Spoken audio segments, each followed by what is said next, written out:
Ang programang ito ay hatid sa inyo ng Air 21. Sagot ko, padala mo!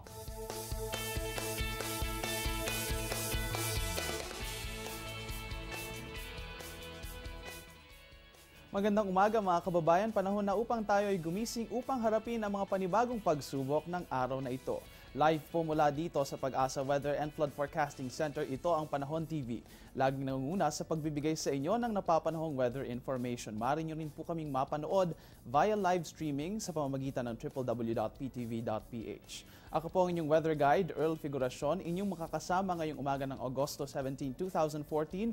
Ngayon po ay araw ng linggo. Bago po tayo magsimula sa ating weather updates mga kaibigan, ay narito po muna ang ilang balita na ating nakalap mula sa kahapon. Simulan po natin yan tungkol sa balita tungkol sa isang buhawi na namataan natin dito sa may Cavite o sa Manila Bay. Ang naturang water spout ay namataan sa southern coast ng Manila Bay banda sa may Cavite. Ang water spout mga kaibigan ay isang buhawi na siyang pataas na pag-ikot ng hangin na nasa katawang tubig. Madalas namumuo ang isang buhawi o water spout kapag mayroong isang low pressure area na naghihimok ng thunderstorm formation na siya namang naranasan natin kahapon. Dahil nga mayroon tayong mataas na thunderstorm activity, ngayon maaaring makita muli tayo ng buhawi o water spout sa mga susunod na araw at sa mga susunod na oras. Samantala, narito na rin ang isang update tungkol sa Mayon volcano activity mula kahapon na inilabas ng PHIVOLCS at ilan pang mga ahensya. Mayroong inilabas na update para sa activity ng Bulkang Mayon kahapon, August 16, sa loob ng 24 na oras na nagkaroon ng volcanic earthquake at rockfall sa bulkan.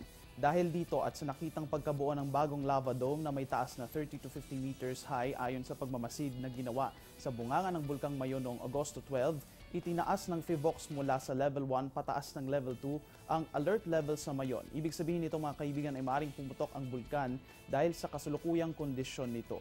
Mahigpit na pinapaalalahanan ang lahat na huwag pumasok sa 6-kilometer radius na permanent danger zone upang maiwasan ang sakuna na maaaring maidulot ng biglaang pagputok o pagguho ng lupa.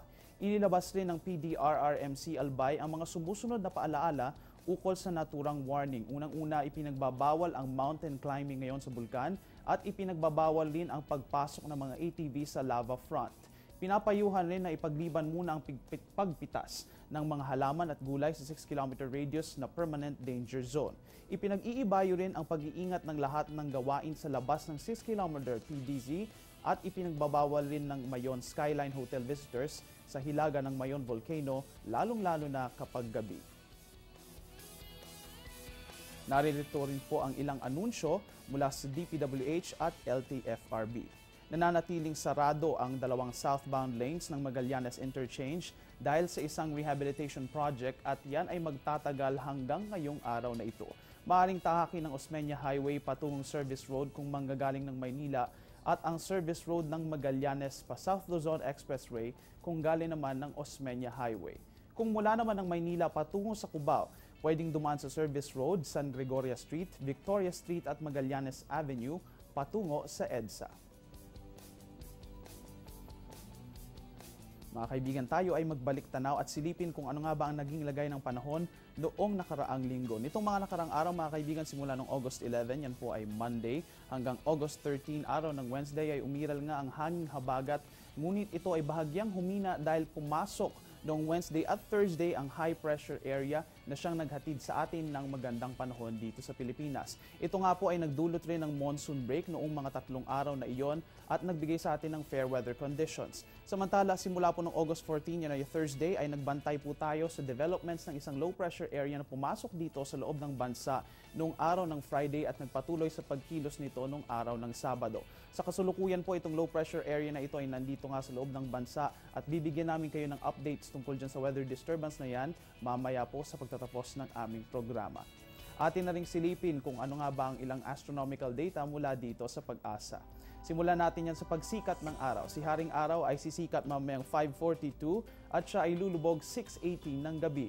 Ang ating buwan ay sisikat rin 10:45 ng gabi at ito naman ay lulubog 11:42 ng umaga at magkakaroon niya ng illumination na 66% at aabot rin niya na makikita natin ang buwan sa last quarter phase. Yan po ay August 16 mga kaibigan at magpapatuloy po yan ngayong araw na ito at sa mga susunod na araw. Dito sa phase na ito ay kalahati lamang ng buwan ang nakikita dahil nasa right angle position ito mula sa araw at dito sa mundo at kalahati lamang ang naaaninagan nito sa ating night sky. Ang buwan ay aabot rin sa apogee o pinakamalayo na punto nito mula sa ating planeta sa August 24. Kabang ang buwan ay nasa apogee, mas mahina ang epekto nito sa ating tide variations at mas maliit ang itsura nito sa ating langit. Narito na rin ang mga taas ng alon mula sa Namri. Ang ating high tide ay mga 3:18 p.m.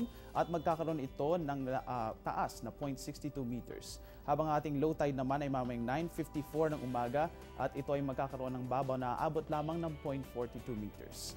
Kami po ay magbabalik dala ang iba pang impormasyon matapos ang ilang paalala.